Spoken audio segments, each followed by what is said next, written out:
Very latest now, let's go live to Francois Picard in Washington. Francois, what else does the Trump campaign have planned for today? Well, we could see more from the White House. Donald Trump has not spoken publicly since last Thursday, but he's not going quietly. There was the resignation of that top official at the Department of Justice in charge of voter fraud. This because, well, the Attorney General, a close political ally of the president, had told his officials, his federal prosecutors, to investigate specific allegations of fraud. This despite the fact that, well, the elections haven't been certified yet. So this is sort of an unprecedented move. Parallel to that, you have an increasing focus on a state race which is becoming a national race. I'm talking about Georgia, where overnight Joe Biden's lead in the presidential poll increased slightly. He still has a razor-thin advantage, but enough to take the state, 12,000 votes, the difference.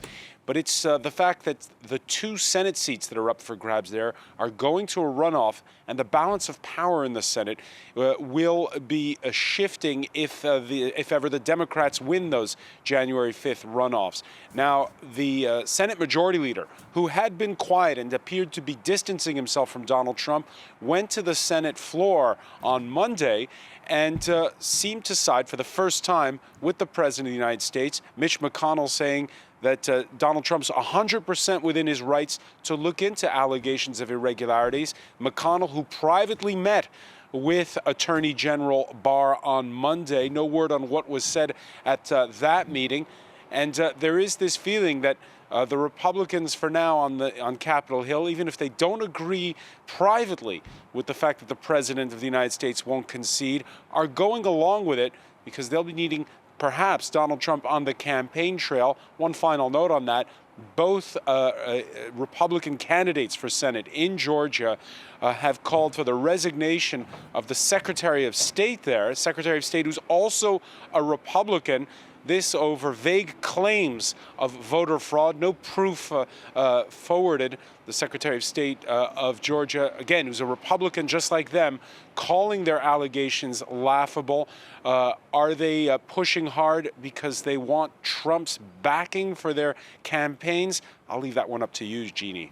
Francois, in the meantime, today, everyone's going to be looking at the Supreme Court that's going to start hearing arguments in a case that could overturn Obamacare, the name for health care in the United States, or that nationalized health care that the Democrats want to push through. Tell us a bit more about that. Yeah, and this is a perfect illustration about how Donald Trump may be leaving office, but his legacy is going to live on.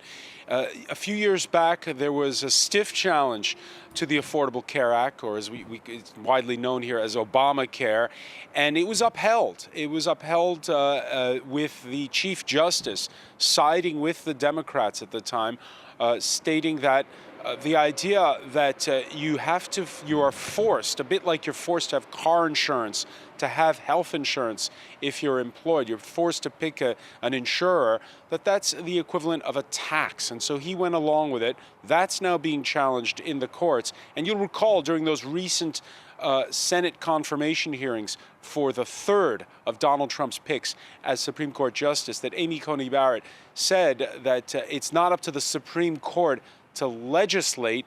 Those arguing the other side of the argument saying this is her chance to prove it. And we'll be seeing that today. Also, Joe Biden will be giving a speech about health care today. Francois, thanks so much. That's Francois Picard reporting for us from Washington.